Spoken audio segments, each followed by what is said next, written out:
तुम जरूर मुझसे मजाक कर रहे हो। दुनिया से अलग थलग पड़ी उस जानलेवा सन्नाटे वाली प्रयोगशाला के अंदर एक हताश आवाज गूंज उठी।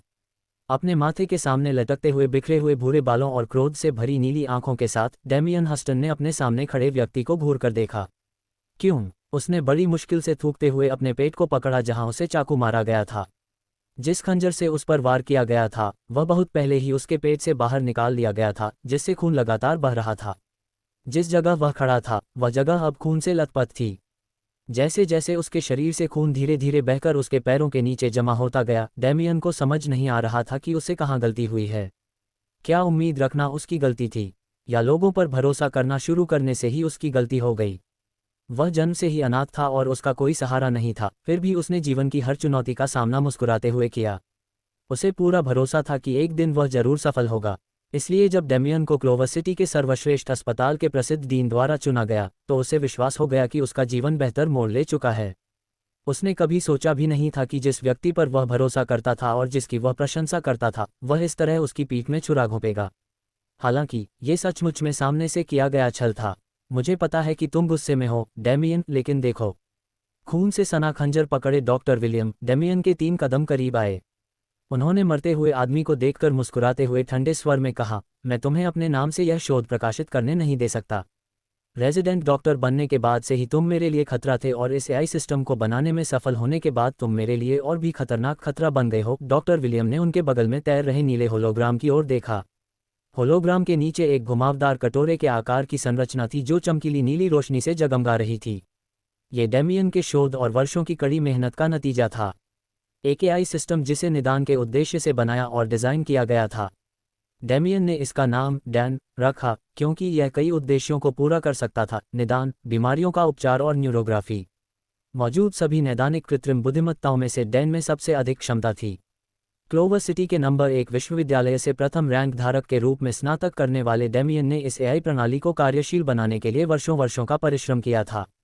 एक बार रिहा होने के बाद डेमियन अपने चिकित्सा कौशल के लिए प्रसिद्ध होने वाला था। विलियम पहले से ही इस बात से काफ़ी परेशान था कि इस व्यक्ति ने उच्च अधिकारियों का ध्यान आकर्षित कर लिया था। अगर उन्हें इस लड़के के ज्ञान और कौशल की गहराई का पता चल जाता तो विलियम को चिंता थी कि डेमियन उसकी स्थिति के लिए खतरा बन सकता है। जब विलियम ने डेमियन को अपना सहायक नियुक्त किया तो उसे विश्वास था कि वह उसका बेहतरीन दाहिना हाथ बनेगा।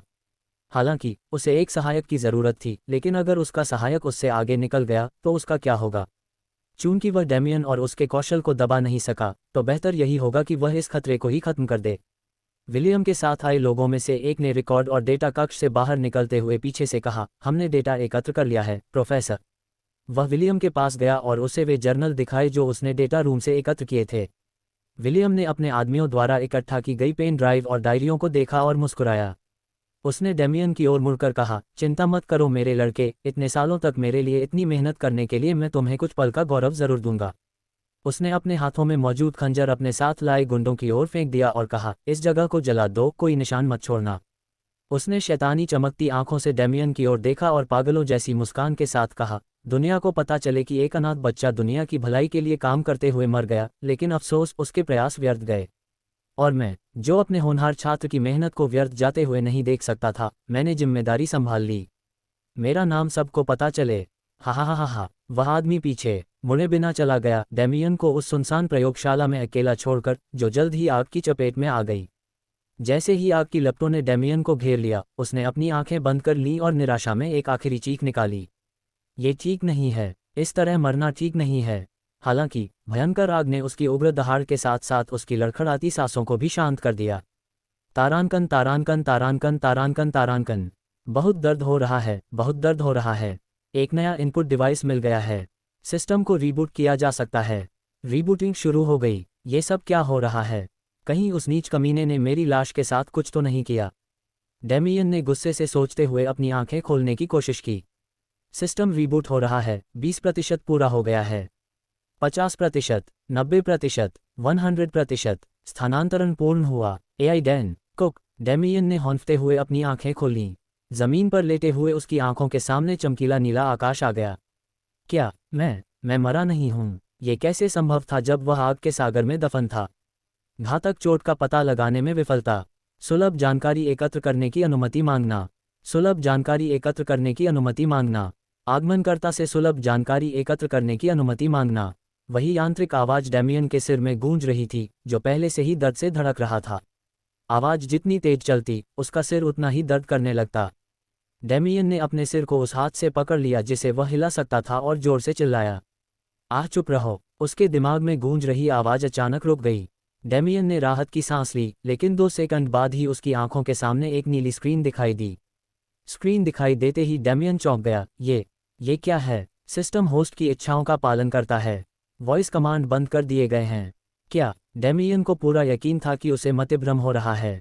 लेकिन क्यों? यह क्या था? और उसके जीवन की सुखद यादों से भरे वे 7 मिनट कहाँ चले गए? ये गाने उनकी मृत्यु से पहले ही बज जाने चाहिए थे, है ना? Opening square bracket dot closing square bracket. क्या मेजबान को यकीन है कि उसके पास 7 मिनट तक चलने वाली सुखद यादों की पर्याप्त संख्या है? डेमियन उद्धरण चिन्ह डॉट डॉट डॉट। तुम कौन हो और मैं कहाँ हूँ? डेमियन ने ज़मीन से उठने की कोशिश की। उसने अपने हाथ ज़मीन पर रखे और खुद को ऊपर उठाने की कोशिश की, लेकिन वह 1 इंच भी नहीं हिल पाया और वापस ज़मीन पर गिर पड़ा। मेज़बान से न हिलने का अनुरोध करते हुए सिस्टम मेज़बान के शरीर को गंभीर क्षति का पता लगा रहा है। दर्द के कारण सुन्न हो चुका शरीर धीरे धीरे ठीक होने लगा। तभी डेमियन ने यह भी महसूस किया कि उसके शरीर में कुछ गड़बड़ है। एक तेज, जलन वाला दर्द जो हर सेकंड के साथ बढ़ता जा रहा था, उसके पूरे पेट में फैलने लगा। धत्तेरे की! डेमियन दर्द की लहर के पूरी तरह से हावी होने पर कराह उठा। आगमनकर्ता से सुलभ जानकारी एकत्र करने की अनुमति मांगना। मंजूरी मिल गई, इजाज़त मिल गई। डेमियन ने दांत पीसते हुए कहा। उसे समझ नहीं आ रहा था कि उसके साथ क्या हो रहा है, लेकिन अगर उसे जीने का एक और मौका मिला तो वह मरना नहीं चाहता था। इस बार वह अंत तक जीवित रहने वाला था। मेज़बान की स्थिति का आकलन करना।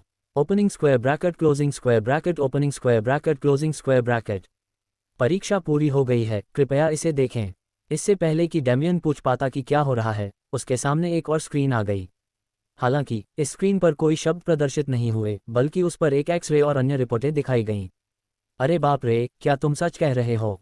नहीं, तुम मजाक कर रहे हो। ऐसा हो ही नहीं सकता। रिपोर्ट पढ़ने के बाद डेमियन इतना हैरान हुआ कि सीधा बैठ गया। उफ! उसने अपने पेट पर नीचे देखा और उसकी हालत वाकई नीली स्क्रीन पर प्रदर्शित सामग्री के समान थी। उसके पेट पर एक बड़ा घाव था जो इतना गहरा था कि उसकी आंतें लगभग बाहर लटक रही थीं, यहाँ तक कि जमीन पर फैला खून भी कोई मजाक की बात नहीं थी। डेमियन ने अपने भयानक घाव को देखा और 2 सेकंड बाद ही वह जोर से हंस पड़ा। हालांकि उसकी हंसी में हास्य का कोई अंश नहीं था। हे भगवान, अगर आपको मुझे मारना ही था तो एक ही बार में मार दो। 2 बार मारकर आप क्या करना चाहते हैं? सिस्टम ने भावनाओं में उथल पुथल का पता लगाया है। सिस्टम होस्ट से शांत रहने का अनुरोध करता है। तुम्हारे लिए कहना आसान है, तुम्हें तो 2 बार नहीं मरना है। डेमियन वापस जमीन पर गिर पड़ा, क्योंकि उसे वैसे भी मरना ही था, इसलिए वह अपनी ऊर्जा बर्बाद नहीं करना चाहता था। अगर वह अस्पताल में होता तो कम से कम उसके पास औजार तो होते। अब जब वह सुनसान जगह पर पड़ा है, तो वह इस स्थिति से बाहर कैसे निकलेगा? उन्हें गंभीर चिकित्सा सहायता की आवश्यकता थी, जिसमें रक्त आधान और घाव को बंद करना शामिल था। सौभाग्य से बड़ी आंत नहीं कटी, वरना मल पूरे पेट में फैल जाता। डेमियन ने आह भरते हुए सोचा, कम से कम उसकी मौत इतनी दर्दनाक नहीं होगी। मेज़बान, क्या आप बहुत जल्दी हार मान रहे हैं? डेमियन ने अपनी आंखें घुमाते हुए और कर्कश स्वर में कहा, तुम्हें क्या पता? ज़रूरी चिकित्सा उपकरणों के बिना क्या तुम्हें लगता है कि मैं जीवित रह सकता हूँ? किसने कहा कि आपके पास आवश्यक उपकरण नहीं हैं? क्या? वूश! डेमियन के सामने एक और स्क्रीन दिखाई दी। ये स्क्रीन पहली 2 स्क्रीनों से अलग थी। यह उसके चेहरे से बड़ी थी और इसमें चिकित्सा उपकरणों और पुस्तकों की तस्वीरें थीं। स्क्रीन का ऊपरी भाग रंगीन था और छोटे घनों के अंदर के उपकरण गोलाकार गति में घूम रहे थे, मानो उन्हें किसी चबूतरे पर घुमाया जा रहा हो। जबकि दूसरी पंक्ति से आगे के उपकरण काले रंग से ढके हुए थे।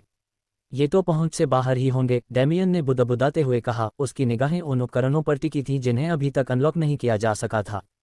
इससे उसे उस गेमिंग इंटरफेस की याद आ गई जिसे वह कभी खेला करता था। हालांकि डेमियन ने बाकी उपकरणों की अनुपलब्धता पर ध्यान नहीं दिया, बल्कि उसने अपना हाथ उठाया और स्थानीय सैनिटाइजर के साथ साथ स्केलपेल, एनेस्थीसिया, सुई और धागे पर टैप किया। रक्त आधान प्रणाली को अभी तक अनलॉक नहीं किया गया था, लेकिन डेमियन के पास इस पर शिकायत करने का समय नहीं था। उसने बड़ी मुश्किल से अपने शरीर को ऊपर उठाया और जब वह सीधा बैठ गया तो उसने बेहोशी की दवा देने से पहले अपने हाथ साफ किए। उफ! डेमियन ने अपनी आंखें बंद कर लीं क्योंकि सुई की चुभन कोमल त्वचा पर और भी अधिक दर्दनाक महसूस हो रही थी, जो जगह जगह से कटी और छिली हुई थी।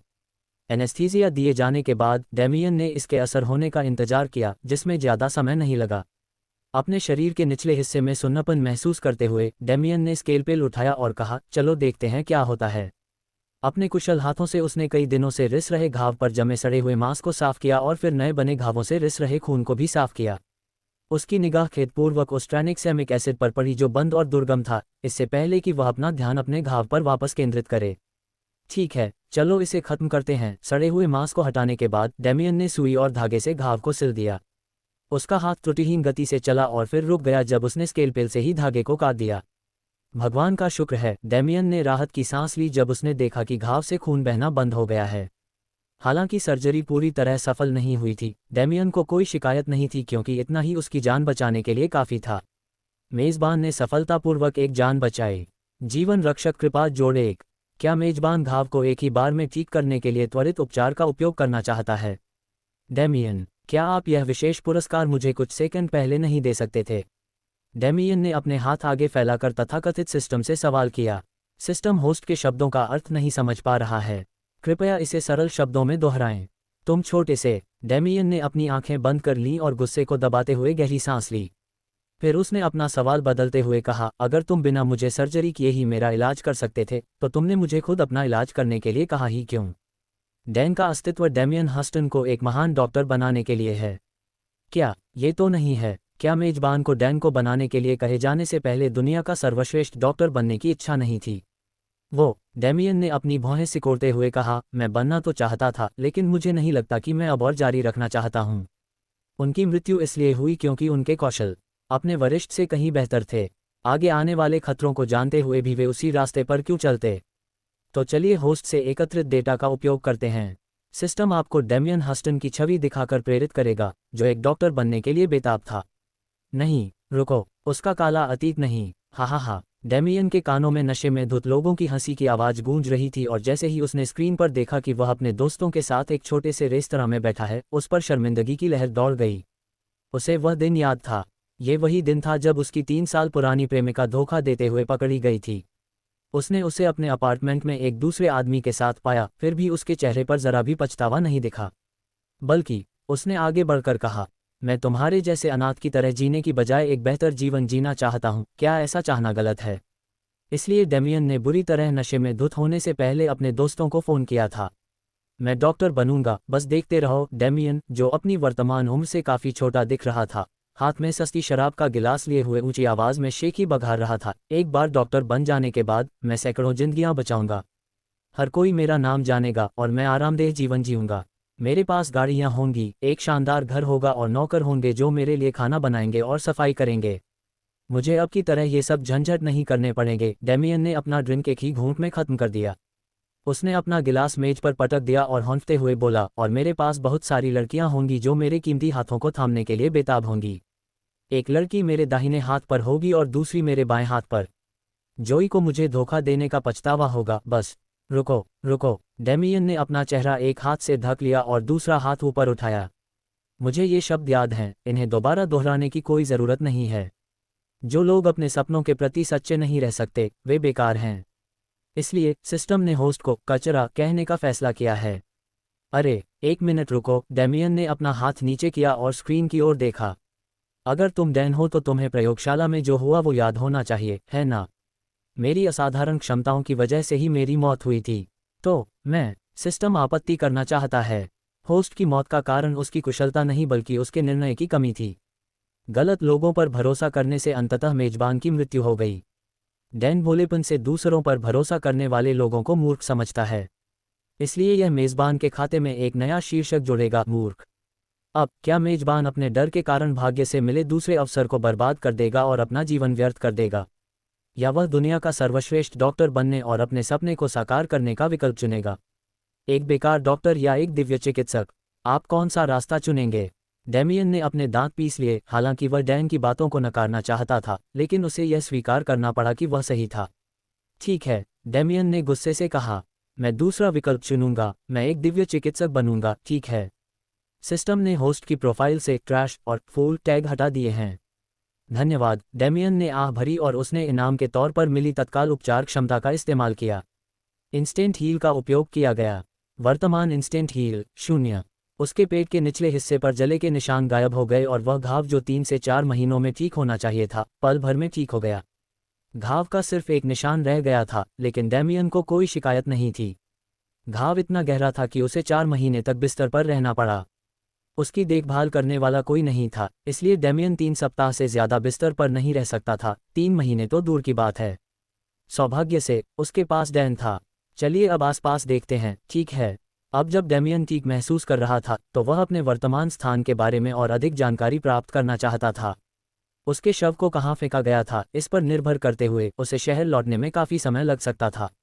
जाहिर है वह जल्दबाजी में बदला लेने नहीं जा रहा था।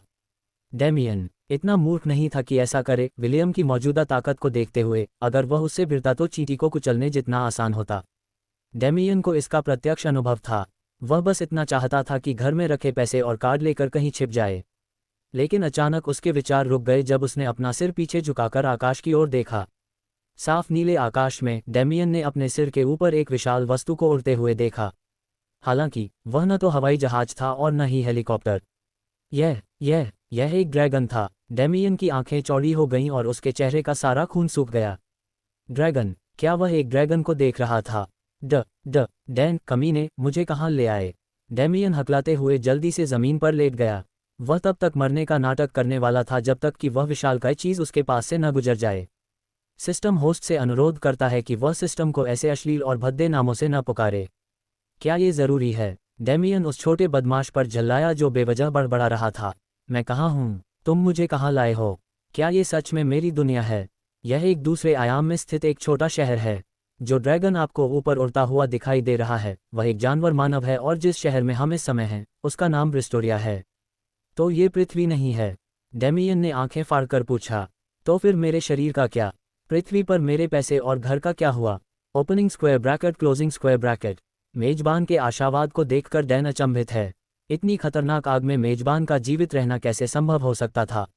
मेजबान के रहने के लिए इस पात्र को खोजने से पहले सिस्टम ने कई आयामों और ऊर्जा पॉकेटों में छलांग लगाते हुए बहुत खोजबीन की। डेमियन को यह बात स्वीकार करने में काफ़ी समय लगा कि वह अब डेमियन हस्टन नहीं बल्कि किसी और के शरीर में है। तो मैं कौन हूँ? उसने अपनी उंगली कसकर भींचते हुए पूछा। विलियम, धिक्कार है। वह सचमुच उससे छुटकारा पाने में सफल हो गया। हालांकि डेमियन के दिल में क्रोध भरा था, पर वह उस क्रोध से अंधा नहीं हुआ था।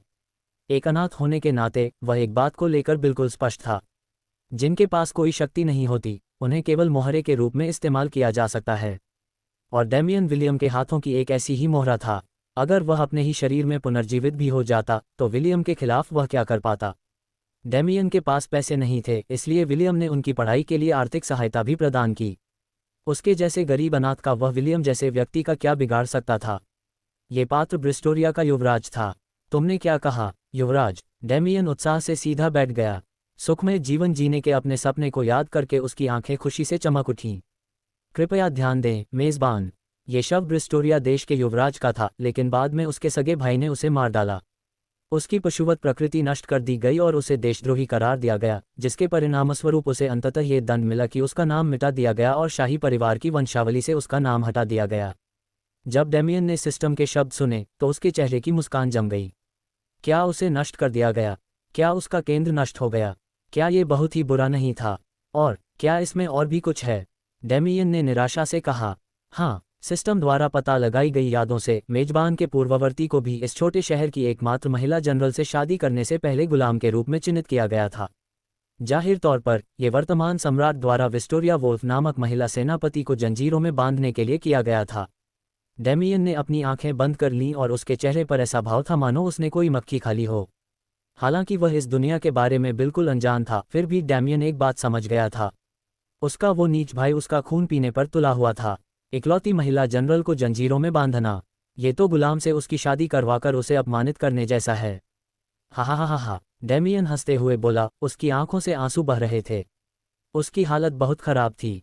उसे तो सीधे नरक में ही जाना चाहिए था, जहां शैतान उसकी आत्मा को जलाकर राख कर दें। यह इससे बेहतर होता। जब आप उदास होते हैं तो मेजबान क्यों हंस रहा होता है? क्योंकि मेरा मन कर रहा है, डेमियन ने झुंझलाहट और हंसी दोनों महसूस करते हुए जवाब दिया। इस समय वह किस अजीबोगरीब स्थिति में फंसा हुआ था। उन्हें खुशी थी कि उन्हें एक और मौका दिया गया, लेकिन उनकी स्थिति क्या ये थोड़ी कम दुखद नहीं हो सकती थी? मनुष्य वाकई जटिल होते हैं।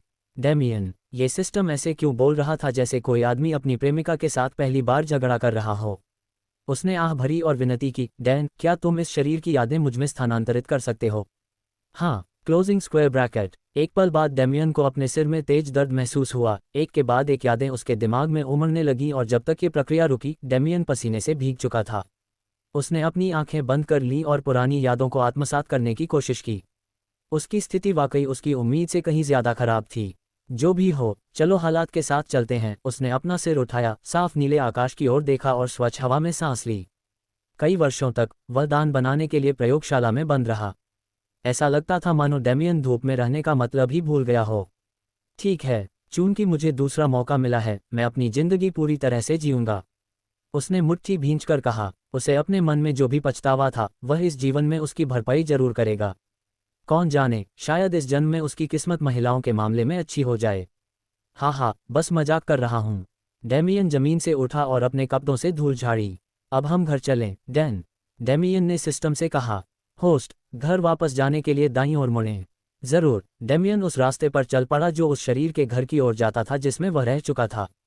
हालांकि डेमियन ज्यादा दूर नहीं गया था कि खांसी, कोई मुझे बचाओ, दर्द हो रहा है, बहुत तकलीफ हो रही है। पिताजी, आप कहाँ हैं? माँ, मुझे बचाओ, मैं मर रहा हूँ। क्या? डेमियन मुड़ा और दर्द भरी चीखों की दिशा में चल पड़ा। चलते चलते वह एक खड़ी ढलान के सामने रुक गया। एक घने पेड़ के तने के पीछे छिपकर डेमियन ने सामने का दृश्य देखा। वहां अफरा तफरी मची हुई थी। जमीन पर कई जानवर जैसे दिखने वाले पुरुष और महिलाएं पड़े थे। कुछ तो पहले ही मर चुके थे, जबकि जो उस समय जीवित थे वे अपने घावों को पकड़े हुए दर्द से कराह रहे थे। चिकित्सक कहाँ है? एक बुजुर्ग व्यक्ति छोटे से गांव में लंगड़ाते हुए घूम रहा था और मृतकों तथा मृत्यु के कगार पर पहुंच चुके लोगों के शवों को देख रहा था। इस स्थिति में वैद्य कुछ नहीं कर सकते, कबीले के मुखिया। एक व्यक्ति ने बुजुर्ग से कहा, ये चोटें बहुत गंभीर हैं, मुझे डर है कि अब केवल पशु देवता ही इन्हें बचा सकते हैं। जब बुजुर्ग कबीले के मुखिया ने सुना कि यह स्थिति वैद्यों के बस से बाहर है, तो वह निराशा में अपनी आंखें बंद कर बैठा। उनका गांव वैसे भी छोटा था, लेकिन अब 50 से अधिक लकड़बग्घे मारे जा चुके थे और 70 से अधिक घायल हो गए थे। उसे डर था कि उनके कबीले का भविष्य उज्ज्वल नहीं रहने वाला। जो भी हो, हम इतने सारे लकड़बग्घे जैसे दिखने वाले पुरुषों और महिलाओं को मरने नहीं दे सकते। और तो और, उनके बच्चे भी हैं, कबीले के मुखिया ने आह भरते हुए कहा। उसने कबीले के प्रवेश द्वार की ओर देखा। उसे उम्मीद थी कि वैद्य की तलाश में गए लोग जल्द ही लौट आएंगे। कोई आ रहा है। कबीले के प्रवेश द्वार की ओर देखते हुए एक राक्षसी ने चीख मारी। उसके चीखते ही बाकी राक्षसी भी प्रवेश द्वार की ओर देखने लगे। लेकिन जैसे ही उन्होंने प्रवेश द्वार की ओर देखा, उन्हें केवल अपने कबीले के लोग ही दिखाई दिए। उनमें से हर कोई अपने चेहरे पर हार का भाव लिए लौट रहा था। क्या हुआ? कबीले के मुखिया का बेटा ये देखकर आगे बढ़ा कि ये लोग अपने साथ किसी वैद्य को लाए बिना लौट आए हैं। वैद्य कहाँ है? खोज दल के नेता ने गंभीर और दुखी भाव से जवाब दिया, हम उनमें से एक को भी वापस नहीं ला सके। किसी भी वैद्य ने हमारे कबीले का इलाज करने से इनकार कर दिया। हमने चाहे जितनी भी विनती की, वे सब आने से मना कर गए। जैसे ही ये शब्द कहे गए, पूरा कबीला और भी ज्यादा शोरगुल करने लगा, क्योंकि घायलों के साथ साथ उनके प्रियजनों के दिलों में भी भय भर गया था। जितनी अधिक आशा होती है, उतनी ही अधिक निराशा होती है। इस प्रकार जब कबीले के लोगों को पता चला कि कोई भी वैद्य उन्हें बचा नहीं पाएगा, तो वे और भी जोर जोर से रोने लगे। कुछ अपने बच्चों के लिए रो रहे थे तो कुछ अपने जीवन साथियों के लिए। डैन, क्या हो रहा है? डेमियन ने एआई सिस्टम से पूछा। पूर्ववर्ती की स्मृतियों के अनुसार, ये लकड़बग्घे जैसे दिखने वाले जानवरों का एक छोटा सा कबीला है। उनका कबीला शहर के बाहरी इलाके में स्थित है, जहां जंगली जानवरों के हमले काफी आम हैं। ये संभवतः उसी हमले का परिणाम है, क्योंकि पूर्ववर्ती की मृत्यु भी उसी जानवर के पंजे के हमले के बाद हुई थी। तभी डेमियन को समझ आया कि उसके पेट पर लगे घाव इतने गहरे क्यों थे। इस शरीर के पिछले मालिक पर किसी इंसान ने नहीं बल्कि किसी जानवर ने हमला किया था। तो फिर ये वैद्य कौन है जिनके बारे में वे बात कर रहे हैं? डेमियन कबीले के लोगों की मदद करना चाहता था, लेकिन वह कोई भी ज्यादा मुश्किल काम अपने हाथ में नहीं लेना चाहता था। अगर इन चोटों का इलाज किसी वैद्य द्वारा किया जा सकता है, तो बेहतर होगा कि वह इस जगह से भाग जाए। उन्होंने ये सवाल क्यों पूछा? इसका कारण ये था कि हालांकि उन्हें पिछले मालिक की यादें मिल गई थीं, लेकिन वे अभी भी अव्यवस्थित थीं। इस दुनिया में उपचारकों को जादुई शक्तियां प्राप्त होती हैं। वे अपने जादुई कौशल से घायल और बीमार लोगों को ठीक कर सकते हैं, लेकिन उनकी शक्तियों की विभिन्न सीमाएं होती हैं। वे केवल छोटी मोटी चोटों को ही ठीक कर सकते हैं, और यदि उन्हें बड़ी चोटों को ठीक करने के लिए मजबूर किया जाता है, तो चोटों के दोबारा होने की संभावना काफ़ी अधिक होती है। यही कारण है कि इस दुनिया में मृत्यु दर लगभग 78% है। मेजबान, इन जानवरों का इलाज किसी वैद्य द्वारा नहीं किया जा सकता। इनका इलाज किसी कुशल चिकित्सक द्वारा किया जाना आवश्यक है।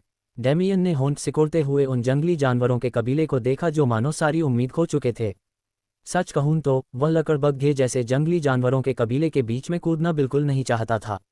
लेकिन जैसे ही उनकी नज़र जमीन पर पीड़ित बच्चों पर पड़ी, उन्हें वह समय याद आ गया जब वे अनाथालय में अकेले थे और उनके पास सहारा देने वाला कोई नहीं था। जब भी डेमियन को सर्दी या बुखार होता तो वह उम्मीद करता कि कोई आकर उसकी मदद करेगा। लेकिन क्या कभी कोई उसकी मदद करने आया? नहीं। चलो चलते हैं, डेमियन ने डैन से कहा और दृढ़ निश्चय के साथ चट्टान से नीचे उतर गया।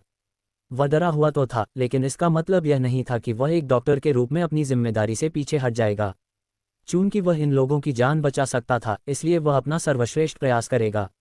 उसके पैर तेजी से ढलान से नीचे उतरते गए और डेमियन को जनजाति के प्रवेश द्वार के सामने रुकने में ज़्यादा समय नहीं लगा। खून और मांस की गंध हवा में बहकर उस जगह तक पहुंची जहां वह खड़ा था। डेमियन ने जानवरों के इलाके में प्रवेश करने से पहले अपनी मुट्ठियां भींच लीं। अब देखते हैं क्या होता है, उसने बुदबुदाया। माफ़ कीजिए, उसने कबीले के लोगों से कहा। क्या आप किसी ऐसे व्यक्ति की तलाश कर रहे हैं जो इन लोगों का इलाज कर सके? तुम कौन हो? क्या तुम वैद्य हो? कबीले के मुखिया ने डेमियन से सवाल किया। नहीं, मैं वैद्य नहीं हूँ, लेकिन मैं डॉक्टर हूँ और इन मरीजों का इलाज कर सकता हूँ। डेमियन जानता था कि डॉक्टर की अवधारणा इस दुनिया में अनजान थी, लेकिन उसके लिए ये ठीक था। भले ही वह खुद को वैद्य घोषित कर दे, उसके पास अपने दावे को साबित करने के लिए कोई जादुई शक्तियाँ नहीं थीं।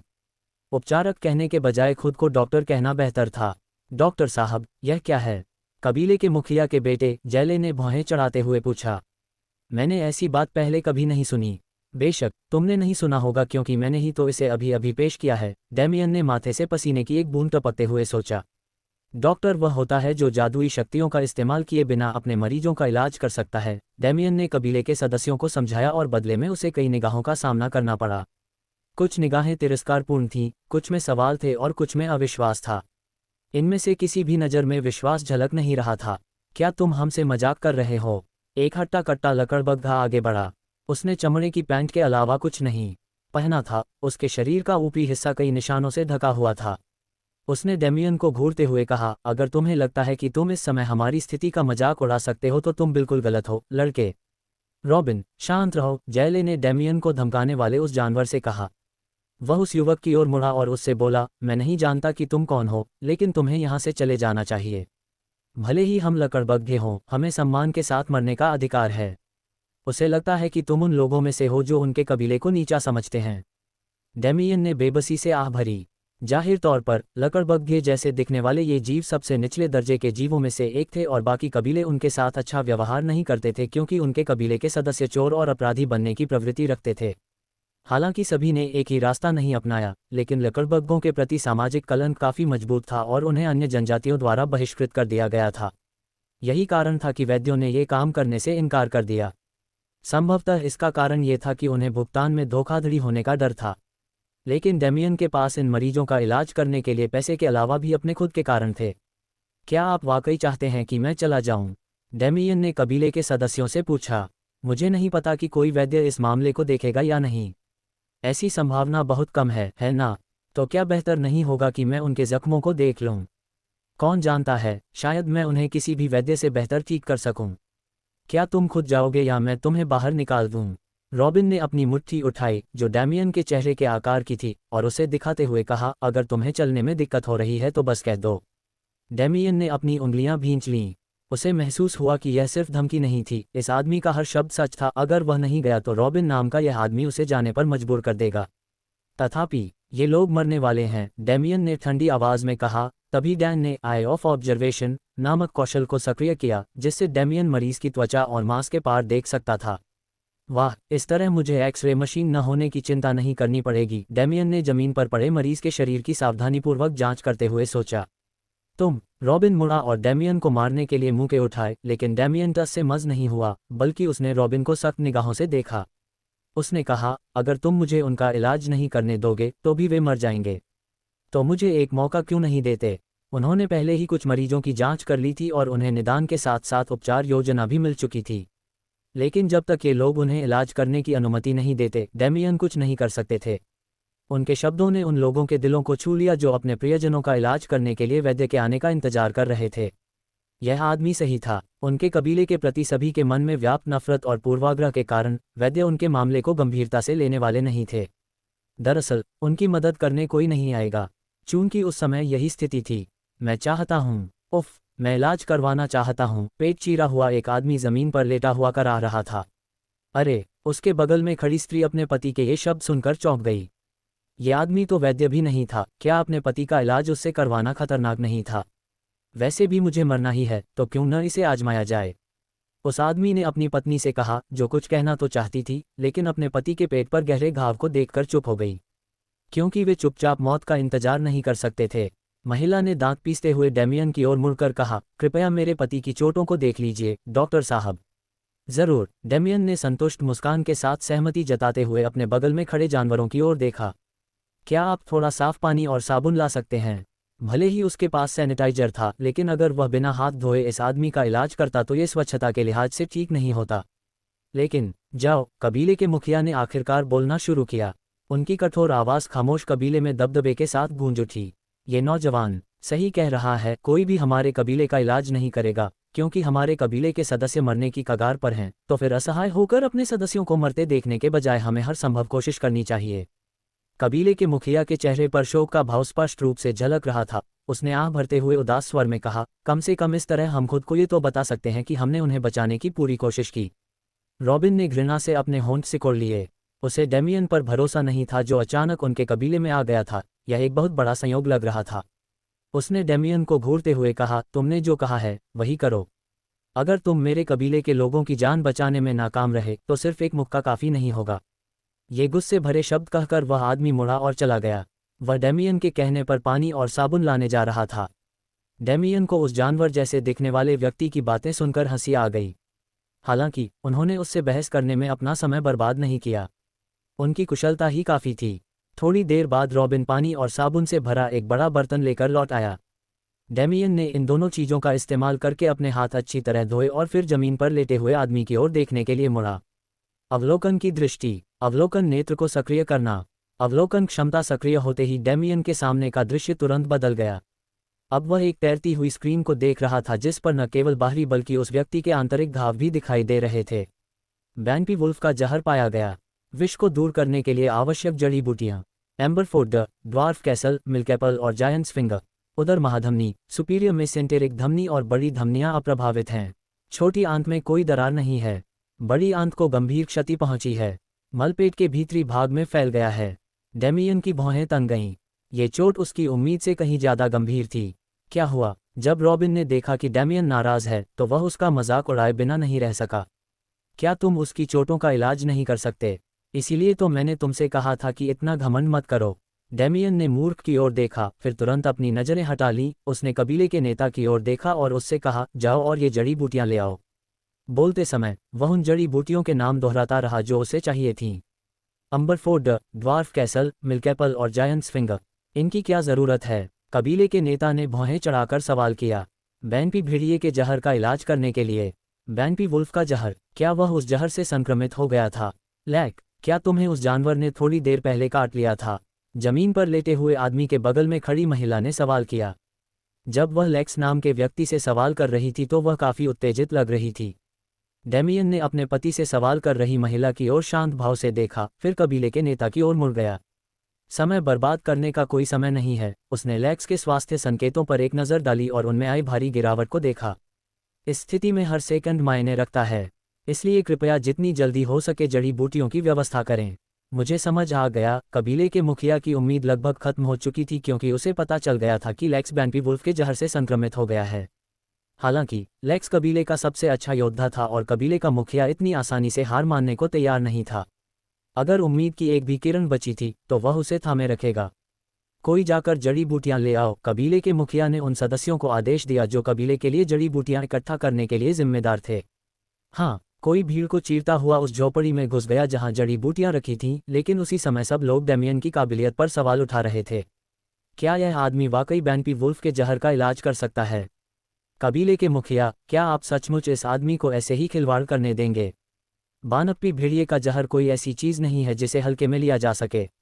यहाँ तक कि वैद्य भी इसका इलाज नहीं कर सकते। रॉबिन ने कबीले के मुखिया से कहा, उसकी घबराहट साफ झलक रही थी। अरे, तो यह एक लाइलाज जहर है? डेमियन ने उस आदमी के घाव को साफ करते हुए सवाल किया। उसका पूरा पेट मानव मल से भरा हुआ था, जिसे रुके हुए मल के साथ साफ करना जरूरी था। कबीले के मुखिया को भी संदेह था, लेकिन जब उसने डेमियन को लेक्स के शरीर के अंदर जमे हुए खून को साफ करते देखा तो उसने अपनी उंगलियां भींच लीं और रॉबिन से कहा, उसे मरते देखने के बजाय क्या ये बेहतर नहीं है? रॉबिन ने दांत पीस लिए। उसने अपना ध्यान उस आदमी की ओर मोड़ा जो न तो जानवर था और न ही इंसान। उसके नैतिक सिद्धांत आपस में टकरा रहे थे। रॉबिन को डेमियन पर भरोसा नहीं था, क्योंकि उसे लग रहा था कि यह आदमी उनके कबीले के साथ खिलवाड़ कर रहा है। ऐसा पहली बार भी नहीं होगा। कृपया कृपया, मैं आपसे विनती करता हूँ, कृपया मेरे भाई को बचा लीजिए। मात्र 6 वर्षीय रॉबिन ने एक घूमते फिरते वैद्य से घुटनों के बल बैठकर विनती की। उसका भाई, जो उससे 3 साल छोटा था, अभोय बुखार से पीड़ित था, एक ऐसा बुखार जिसका इलाज किसी वैद्य द्वारा बनाई गई औषधि के अलावा और कोई नहीं था। अरे, आप इस नन्हे बच्चे का इलाज करना चाहते हैं? वैद्य दयालु और समझदार लग रहा था, इसीलिए रॉबिन उसकी बातों में आ गया। लो, ये दवा लो नन्हे बच्चे, और इसे अपने भाई को पिला दो। रॉबिन उस घुमंतू वैद्य का बहुत आभारी था जिसने उसके भाई के बुखार को ठीक करने के लिए उसे औषधि की एक बोतल दी थी। अभोय बुखार का इलाज आसान नहीं था और सही औषधि के बिना रोगी की कुछ ही दिनों में मृत्यु भी हो सकती थी। हालांकि रॉबिन के पास न तो पैसे थे और न ही उसकी मदद करने वाला कोई, इसलिए उसके लिए वह वैद्य किसी मसीहा की तरह था जो आकाश से उतरा हो। और रॉबिन तब तक आभारी था जब तक उसने अपने भाई को उस शापित विषैले पेय को पीते और अपनी आंखों के सामने मरते हुए नहीं देखा। ये दृश्य रॉबिन के लिए असहनीय पीड़ा से भर देने के लिए काफ़ी था, क्योंकि उसने अपने भाई को अपनी आंखों के सामने मरते हुए देखा जबकि वह उससे कुछ करने की गुहार लगा रहा था। रॉबिन अपने भाई की चीखें कभी नहीं भूलेगा और न ही वह उस वैद्य के हंसने और उन क्रूर शब्दों को भूलेगा। मैंने इस दुनिया से एक कपटी लकड़बग्घे जैसे राक्षस को हटाकर ईश्वर का काम किया। उस वैद्य के लिए उसका भाई एक कपटी जानवर था, लेकिन उसके लिए वह उसका छोटा भाई था, और दयालुता के बहाने उसकी हत्या कर दी गई। तो रॉबिन डेमियन पर भरोसा कैसे कर सकती थी? मैं जड़ी बूटियां लाया हूँ। एक युवा जानवर अपने हाथों में जड़ी बूटियों की टोकरी लेकर लौटा और दौड़कर वहां पहुंचा जहां डेमियन लेक्स का इलाज कर रहा था। डेमियन ने ऊपर की ओर देखा और अपने सामने तैर रही स्क्रीन पर लिखे माप के अनुसार जड़ी बूटियों को नापा। उसने धीरे धीरे जड़ी बूटियों को पानी में डाला और उन्हें साफ करते हुए कहा, एक मूसल लाओ और इन जड़ी बूटियों को पीस लो। जब ये अच्छी तरह से पीस जाएं, तो इन्हें गोल करके गोली बना लो और उसे खिला दो। गोली बनाने या जड़ी बूटियों को छूने से पहले अपने हाथ अच्छी तरह से धो लो। उसके आदेश सुनकर वे सभी जीव स्तब्ध रह गए। वे सब एक दूसरे को ऐसे देखने लगे मानो चुपचाप डेमियन से फिर से सवाल कर रहे हों। हमारे पास समय नहीं है, डेमियन ने उन जानवरों से कहा जो चौंक गए और सीधे काम पर लग गए, जबकि डेमियन ने स्क्रीन स्टोरेज पर नजर डाली। फिलहाल वहां खारे पानी के घोल के अलावा कुछ भी उपलब्ध नहीं था। लेकिन भिखारी चुनने के हकदार नहीं होते। डेमियन ने अपने बचे हुए अंकों के बदले में सेलाइन सॉल्यूशन लिया और उस आदमी के घाव को साफ करने के बाद उसकी आंतों को वापस उसके शरीर में डाल दिया। काश मेरे पास उसके घावों को साफ करने के लिए एक नाली होती, डेमियन ने उस आदमी के घाव को साफ करते हुए सोचा। हमारा काम हो गया, जानवरों जैसी दिखने वाली एक औरत ने डेमियन से कहा, जिसने लेक्स के घाव को सिलने के लिए बारीक सुई और धागा मंगवाया था। उसने उसे अपनी बनाई हुई गोली दिखाई और कहा, अब क्या हम इसे ये गोली खिलाएं? डेमियन ने बेतरतीब ढंग से रखी हुई गोली पर एक नज़र डाली और एक गहरी आह भरी। काश उसके हाथ खाली होते। हाँ, उसे खिला दो, कोई विकल्प नहीं था। उसे हर हाल में उस आदमी के घाव का इलाज करना ही था, चाहे कुछ भी हो जाए। अगर वह नजरें फेर लेता या अपने हाथ रोक लेता तो यह एक भयानक स्थिति पैदा कर सकता था। उन्हें लेक्स के घाव का तुरंत इलाज करके उसे सिलना होगा, अन्यथा इस आदमी का खून बहता रहेगा। जब उन राक्षसी महिलाओं ने डेमियन की बातें सुनी तो वे अभी भी थोड़ी हिचकिचा रही थीं, लेकिन उनके पास डेमियन पर भरोसा करने के अलावा कोई विकल्प नहीं था। लेक्स की पत्नी कोरा ने दांत पीसकर अपने पति को गोली खिला दी। डिंग, बैंपी वुल्फ जहर को सफलतापूर्वक बनाने के लिए मेजबान को बधाई। प्रसिद्धि जोड़ 9, कौशल जोड़ 7, नया कौशल प्रदान किया गया, 67 सुइयां। ये कौशल मेजबान के सिलाई कौशल की गति और सटीकता दोनों को बढ़ाता है। कृपया मेहनत जारी रखें। वाह, डेमियन मुस्कुराया और तुरंत ही उसे मिले नए कौशल को सक्रिय कर दिया। जैसा कि डैन ने उससे कहा था, इस नए कौशल की मदद से वह कुछ ही मिनटों में बड़ी सटीकता से अपने मरीज के घाव को सिल सका। क्या वह सचमुच किसी व्यक्ति को कपड़े के टुकड़े की तरह सिल रहा है? रॉबिन ने अविश्वास से पूछा। जनजाति के मुखिया ने भी डेमियन को लेक्स के घाव पर टांके लगाते देख भौहें चढ़ाईं, लेकिन जब उसने देखा कि घाव से खून बहना बंद हो गया है तो वह चुप रहा। घाव को सिलने के बाद डेमियन ने बड़ी सफाई से लेक्स की त्वचा से सुई निकाल ली। इस पूरी प्रक्रिया के दौरान लेक्स ने न तो चीख पुकार मचाए और न ही कोई हंगामा किया, जिससे पूरी प्रक्रिया बहुत आसान हो गई। यह अच्छी बात थी कि पशु मानव मनुष्यों से अधिक शक्तिशाली थे। हालांकि इसका मतलब यह नहीं था कि डेमियन हार मानने वाला था। जब तक उसे आधुनिक बेहोशी की दवा नहीं मिल जाती तब तक वह इसका विकल्प ढूंढने का प्रयास करता रहेगा। हनी, हनी, क्या तुम ठीक हो? कोरा ने अपने पति से पूछा, जो जमीन पर लेटा हुआ था। हालांकि लेक्स पहले की तरह पीला नहीं दिख रहा था, फिर भी कोरा ने जल्दबाजी करने की हिम्मत नहीं की। क्या पता उसे लगे कि उसका पति ठीक हो गया है और अंत में वह उसे अकेला छोड़कर चला जाए। आखिरकार बैंपी वुल्फ का जहर एक ऐसी चीज थी जिसका इलाज वैद्य भी नहीं कर सकते थे। कोरा को डेमियन के उस मिश्रण पर भरोसा नहीं था जो ऐसी जड़ी बूटियों से बना था जिनमें हल्का जहर मौजूद था। कोरा। लेक्स की आंखों ने धीरे धीरे अपनी दृष्टि वापस पाए। इससे पहले उसकी दृष्टि धीरे धीरे पूरी तरह से चली गई थी और वह कुछ भी या किसी को भी नहीं देख पा रहा था। लेकिन अब वह अपने सिर के ऊपर के अंधेरे आकाश के साथ साथ अपनी पत्नी का चेहरा भी देख सकता था। लेक्स, क्या तुम मुझे देख सकते हो? कोरा इतनी हैरान थी कि उसकी आंखें लाल हो गईं और वह आंसू बहने से खुद को रोक नहीं पाए। बैंपी वुल्फ के जहर से संक्रमित व्यक्ति की इंद्रियां धीरे धीरे नष्ट हो जाती थीं। सबसे पहले उनकी चलने फिरने की क्षमता खत्म हो जाती थी, फिर दृष्टि और अंत में धीरे धीरे उनकी सभी इंद्रियां नष्ट हो जाती थीं, जिसके परिणामस्वरूप संक्रमित व्यक्ति की मृत्यु हो जाती थी। चूंकि उनके पति की दृष्टि वापस आ गई है, तो क्या इसका मतलब यह नहीं है कि वे ठीक हो गए हैं? मैं तुम्हें देख सकता हूँ। लेक्स ने सिर हिलाया और उसका जवाब सुनकर कोरा बेहद खुश हो गई। उसने हाथ बढ़ाकर अपने पति को कसकर गले लगा लिया। उसकी आंखों से आंसू बहने लगे और वह रोते हुए बोली, भगवान, उस शैतान की जय हो। डेमियन को उसकी प्रार्थनाओं पर हंसी आ रही थी। उसके पति को बचाने वाला तो वह खुद था, लेकिन वह तो राक्षस देवता को धन्यवाद दे रही थी। ज्यादा चिंता मत करो, उसने महिला से कहा। डेमियन जमीन से उठा और उससे बोला, इलाज ठीक से हो गया। अगर तुम्हारे पति अपना ख्याल रखेंगे तो वो ठीक रहेंगे। धन्यवाद, बहुत बहुत धन्यवाद। कोरा ने अपना सिर झुकाया और बार बार डेमियन को धन्यवाद दिया। मुझे धन्यवाद देने की कोई ज़रूरत नहीं है। मैं एक डॉक्टर हूँ, जितना हो सके उतनी जान बचाना मेरा कर्तव्य है, डेमियन ने उस महिला से कहा और फिर बाकी कबीले की ओर मुड़कर उनसे पूछा, अगला कौन जाना चाहता है? कबीले के सदस्य पहले तो स्तब्ध रह गए, लेकिन जब उन्होंने देखा कि डेमियन वास्तव में लेक्स को बचाने में सफल हो गया है, तो वे चौंक गए। मेरे पिता को बचाओ, मेरे बेटे को बचाओ, वह सिर्फ 16 साल का है। ठीक है, डेमियन ने शोर मचा रहे जानवरों जैसे दिखने वाले लोगों की ओर मुस्कुराते हुए कहा, शांत हो जाओ, मैं तुम में से हर एक को बचाने की पूरी कोशिश करूंगा। रॉबिन ने अपने सामने का दृश्य देखा और उसकी मुट्ठियां अनायास ही कस गईं। ये पहली बार था जब उसने किसी वैद्य को लकड़बग्घे जैसे दिखने वाले जानवरों का इतनी विनम्रता और दयालुता से इलाज करते देखा था। नहीं, ये व्यक्ति उन अभिमानी चिकित्सकों में से एक नहीं था। वह एक डॉक्टर था। सौभाग्यवश इस व्यक्ति ने अभी उसकी अभद्र बातों पर ध्यान नहीं दिया, वरना। शर्मिंदगी से रॉबिन के गाल लाल हो गए, फिर वह मुड़ा और वहां से चला गया।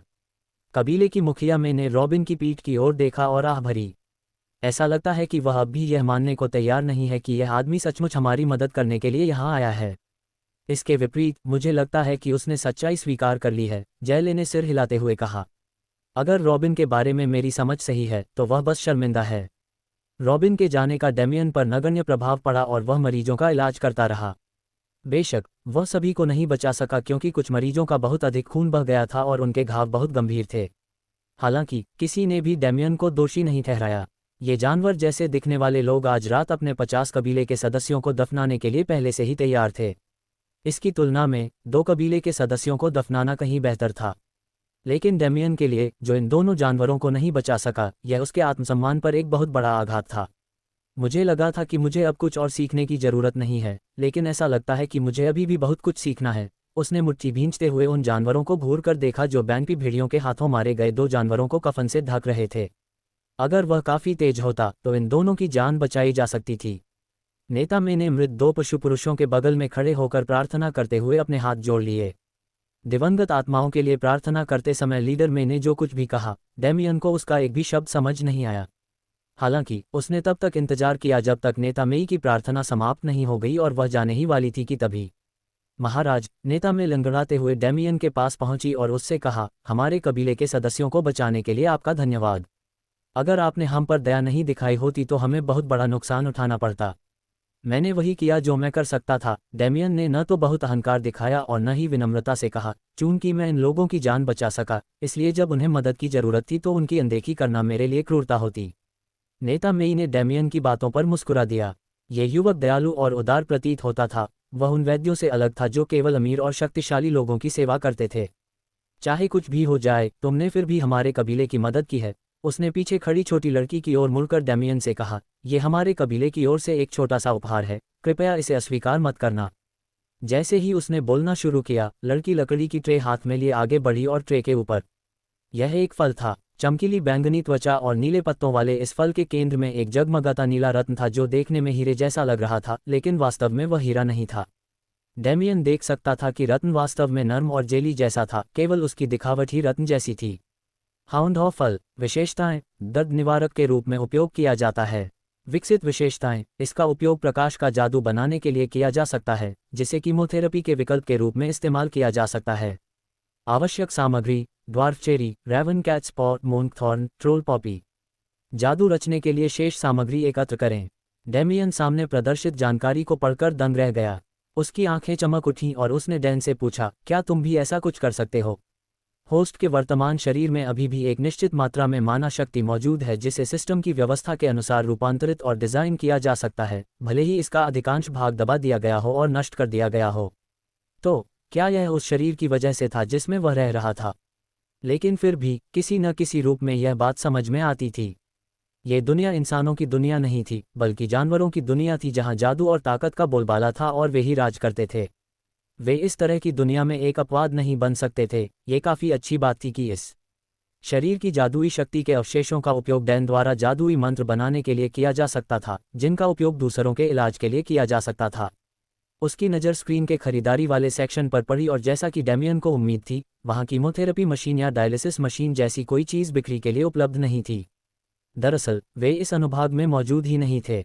संभवतः इस क्रय अनुभाग में केवल वही उपकरण है जो आग लगने के समय प्रयोगशाला में मौजूद थे। डैन ने अपने चेहरे पर हल्की सी शिकन के साथ सोचा। जहां तक इस बात का सवाल है कि डैन इन चीज़ों को अपने साथ कैसे ला पाया, डेमियन को इस मामले पर थोड़ा और विचार करना पड़ा। धन्यवाद। डेमियन ने हाउंडहॉ जड़ी बूटी स्वीकार कर ली क्योंकि उसे वास्तव में इसकी आवश्यकता थी। मैंने उसे देखकर मुस्कुराया और फिर एक बार फिर धन्यवाद कहा। अपना काम खत्म करने के बाद डेमियन मुड़ा और वहां से चला गया। युवा स्वामी डेमियन। हालांकि जैसे ही डेमियन लकड़बग्घे जैसे जानवरों के इलाके से बाहर निकला, उसने किसी की आवाज़ सुनी। डेमियन मुड़ा और उसने देखा कि एक आदमी एक मजबूत घोड़े पर सवार होकर उसकी ओर तेजी से आ रहा है। उसके चांदी जैसे बाल पीछे की ओर संवारे हुए थे और उसकी नीली और सफ़ेद सैनिक वर्दी पर सुनहरे लटकन लगे हुए थे जिन पर कई धब्बे थे। उसका सैन्य लबादा उसकी पीठ के पीछे लहरा रहा था। युवा मालिक डेमियन, आप कहाँ थे? घोड़े से उतरते हुए उस आदमी ने पूछा। आप 3 दिन पहले बर्बेरीज लेने गए थे लेकिन वापस नहीं लौटे। क्या आपको पता भी है कि जनरल वोल्फ कितने चिंतित हैं? विस्टोरिया वोल्फ, यह उस व्यक्ति की नामात्र की पत्नी है जिसके शरीर पर डेमियन ने कब्जा कर लिया था। चिंतित? हाँ बिल्कुल, उसे बस यही चिंता होगी कि मैं भाग जाऊंगा, डेमियन ने आंखें घुमाते हुए सोचा। मुझ पर बैंपी भेड़ियों ने हमला किया था, डेमियन ने अपने कपड़ों पर लगे खून की ओर इशारा करते हुए जवाब दिया। छिपना ही मेरे बचने का एकमात्र तरीका था। पूर्ववर्ती की जादुई शक्तियां उसके पशु रूप के साथ ही समाप्त हो गई थीं। उसके लिए ये कहना अतिशयोक्ति होगी कि उसने 3 दिनों तक उन भेड़ियों से मुकाबला किया। हे भगवान, क्या आप ठीक हैं? उस आदमी ने चेहरे पर शिकन के साथ पूछा। हालांकि वह डेमियन के बारे में पूछ रहा था कि वह ठीक है या नहीं, लेकिन वह आदमी उसके बारे में ज़्यादा चिंतित नहीं लग रहा था। जाहिर है वह चिंतित नहीं था। अगर डेमियन की मौत यहीं हो जाती तो विस्टोरिया वोल्फ इस अतिरिक्त बोझ के साथ साथ अपने नाम पर लगे इस दाग से भी छुटकारा पा लेती। मैं ठीक हूँ, कम से कम मैं जिंदा तो हूँ, डेमियन ने घोड़े की ओर चलते हुए जवाब दिया। चिकित्सक। डेमियन ने पीछे मुड़कर उस आदमी को देखा जो उसकी ओर तेजी से आ रहा था। एक लकड़बग्घा जैसा दिखने वाला जानवर तुम्हारे पास आने की कोशिश क्यों कर रहा है? उस आदमी ने सवाल किया और उसके हाथ तलवार की ओर बढ़ गए।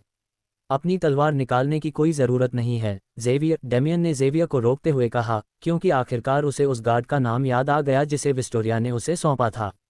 रॉबिन धीरे धीरे डेमियन के करीब पहुंचता गया। उसकी नज़र ज़ेवियर पर पड़ी जो उसे संदेह भरी नज़रों से देख रहा था, लेकिन उसने उस आदमी की ओर सिर्फ एक नज़र डाली। अपने पशु रूप यानी लकड़बग्घे के कारण उसे तिरस्कार भरी निगाहों का सामना करने की आदत थी, लेकिन उसे कभी इस बात की आदत नहीं थी कि लोग उसे दयालुता से देखें, मानो वह भी किसी लायक हो। क्या हुआ, रॉबिन? क्या तुम्हें भी चोट लगी है? डेमियन ने पूछा। नहीं, रॉबिन ने सिर हिलाते हुए अपनी बेल्ट के किनारे लगे हुक से बंधी एक चिड़िया निकाली। ये कैटू है। भूनने पर इसका मांस बहुत स्वादिष्ट होता है। ये चिड़िया सिर्फ हमारे कबीले में ही मिलती है। काले पंखों और लाल चोंच वाले उस पक्षी को देखकर डेमियन मुस्कुराया। उसने कैटू को अपने पास रख लिया क्योंकि वह जानता था कि यह रॉबिन का माफ़ी मांगने का तरीका था। अगर मुझे इस पक्षी के भुने हुए मांस की लत लग गई तो मैं तुम्हारे कबीले में वापस आ जाऊंगा, डेमियन ने रॉबिन से कहा, जिसकी आंखें चौड़ी हो गईं और फिर वह मुस्कुराया, अपने मोतियों जैसे सफ़ेद नुकीले दांत दिखाते हुए।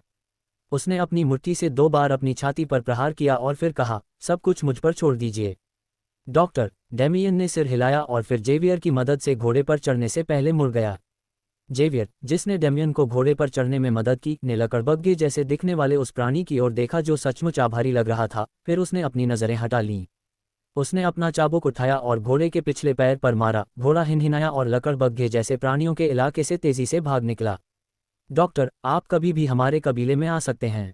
रॉबिन ने अपना मुंह हाथों से ढककर डेमियन पर चिल्लाया, जिस पर डेमियन ने पलटकर जवाब दिया, जब आपको ज़रूरत हो तो आप मुझसे भी संपर्क कर सकते हैं, बस डेमियन डी ब्रिस्टोरिया को ढूंढते हुए आ जाए।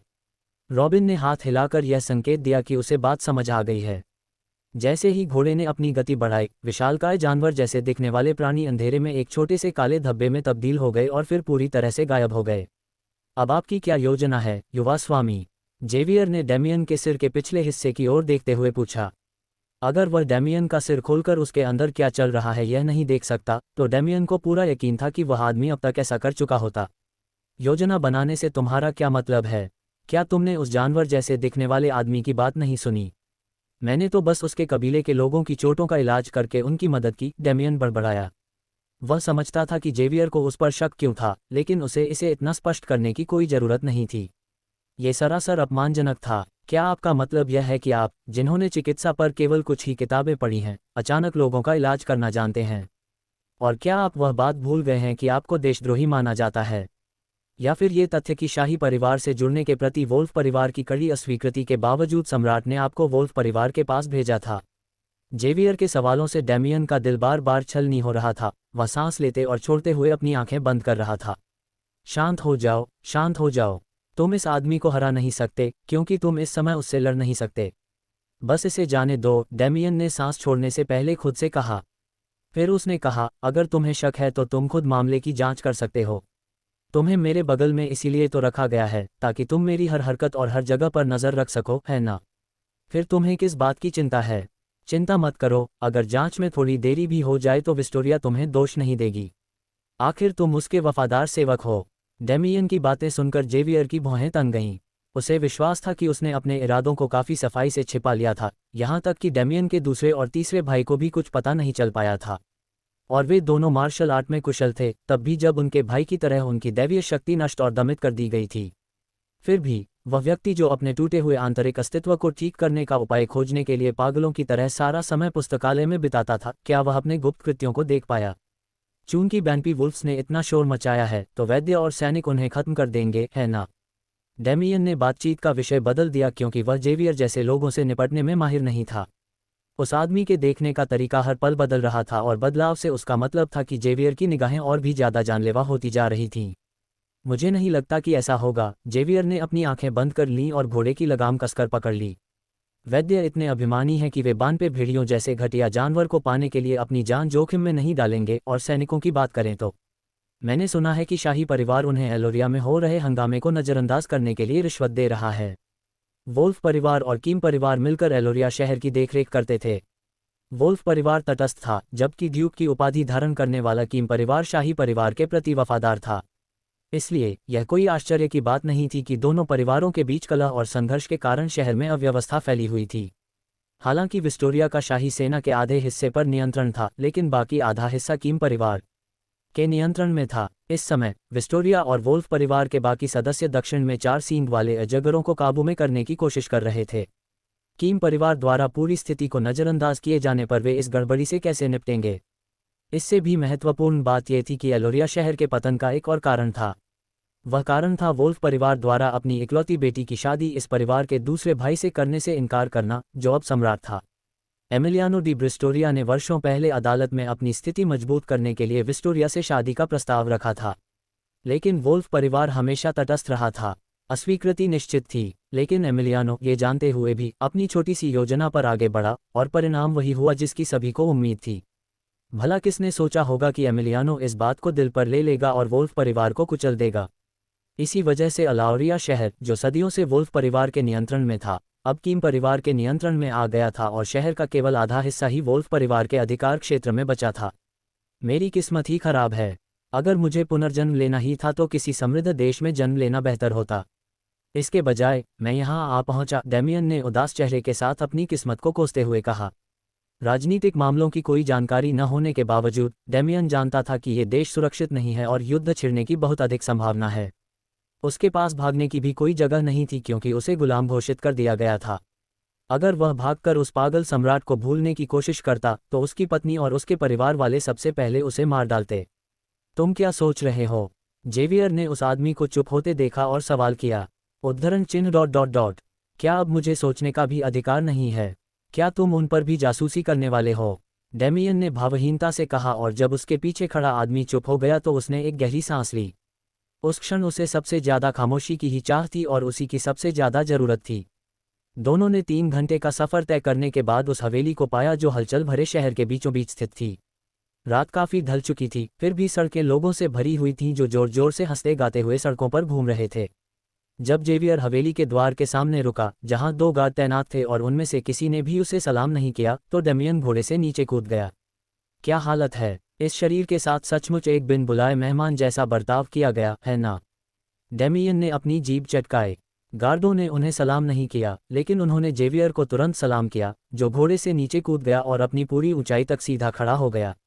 गार्डों के गंभीर चेहरे को देखकर उसने पूछा, क्या हुआ? गार्डों ने तुरंत अपने होंठ खोले लेकिन कुछ नहीं बोले।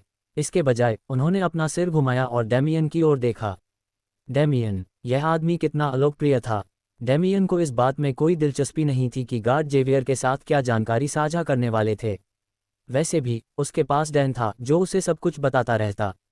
तो अब मैं चलता हूँ, डेमियन ने जेवियर से कहा और गार्डों को पार करते हुए विशाल हवेली के अंदर चला गया। चूंकि उन्हें इस शरीर के पूर्ववर्ती की अधिकांश यादें वापस मिल चुकी थीं, इसलिए उन्हें इस विशाल हवेली में खो जाने की चिंता नहीं थी। उसके जाने के बाद जेवियर ने पहरेदारों की ओर मुड़कर उन्हें हल्के से फटकारा, भले ही आप उसे पसंद न करते हो, लेकिन इस बात का इतना बड़ा तमाशा करने की कोई ज़रूरत नहीं है। नाम के लिए तो वह अभी भी मिस विक्टोरिया का पति है। क्या वह योग्य है? एक गार्ड ने उपहास उड़ाते हुए कहा। उसका पशुवत केंद्र चकनाचूर हो चुका है और उसके शरीर की सारी माना शक्ति टाटराइट कीलों से नष्ट हो गई है। टूटे हुए शरीर के साथ वह मिस विक्टोरिया के पति होने से भी ज्यादा वुल्फ परिवार के नाम पर कलंक है। फिर भी अपनी स्थिति मत भूलो, जेवियर ने सख्ती से कहा। क्या तुम्हें लगता है कि तुम्हें मिस विक्टोरिया से संबंधित मामलों पर टिप्पणी करने का अधिकार है? फटकार सुनकर पहरेदारों ने अपना सिर झुका लिया, लेकिन वे अब भी हठपूर्वक मानते थे कि उन्होंने कोई गलती नहीं की थी। जेवियर ने आह भरी। उसने गार्डों के विद्रोही भावों को अनदेखा करते हुए पूछा, मुझे बताओ क्या हुआ? अरे हाँ, जेवियर का सवाल सुनकर एक गार्ड ने हैरानी से कहा। जेवियर ने तुरंत जवाब दिया, यह मास्टर निकोलस हैं। हालांकि वह अभियान से लौट आए हैं। लेकिन जेवियर ने उत्सुकता से पूछा। हालांकि सर निकोलस गंभीर रूप से घायल हैं, दूसरे गार्ड ने जवाब दिया। उनके बाएं पैर से घंटों से बहुत खून बह रहा है और उनका दाहिना हाथ कुछ नसों के अलावा कटा हुआ है। मिस विक्टोरिया एक वैद्य को बुलाने गई थी, लेकिन मंदिर ने केवल एक निम्न श्रेणी के वैद्य को भेजा जो कुछ भी नहीं कर सकता था। दाहिनी ओर खड़े गार्ड ने गुस्से में बुदबुदाते हुए कहा, कौन कहता है कि वैद्य ने कुछ नहीं किया? उसने तो सर निकोलस की चोटों को और बढ़ा दिया। उस वैद्य को इस बात का कोई अंदाजा नहीं था कि सर निकोलस के साथ क्या हुआ था, फिर भी उसने ऐसे मंत्रों का प्रयोग किया जो समस्या की जड़ को हल नहीं करते थे। इसके बजाय उसने सर निकोलस की चोटों को और भी गंभीर बना दिया। जब जेवियर को पता चला कि सर निकोलस घायल हो गए हैं, तो वह और चुप नहीं बैठ सका और तुरंत हवेली के अंदर दौड़ पड़ा। सर निकोलस न केवल उनके साथी सैनिक थे बल्कि उनके शिक्षक भी थे। वहीं दूसरी ओर डेमियन हवेली के अंदर चमकदार और आलीशान दिखने वाली इमारतों के पास से गुजरा। वह बाएं और दाएं मुड़ने के बाद एक छोटी सी इमारत के सामने आकर रुक गया, जो न तो उतनी आलीशान थी जितनी उसने अभी अभी देखी थी और न ही नौकरों के क्वार्टर जितनी जर्जर थी। ये औसत दर्जे का था। अब स्नानघर कहाँ था? डेमियन ने छोटे से आंगन में चारों ओर देखते हुए बुदबुदाया। उसे स्नान करने की आवश्यकता थी क्योंकि उसकी त्वचा खून और गंदगी से ढकी हुई थी, जिससे उसे असहज महसूस हो रहा था।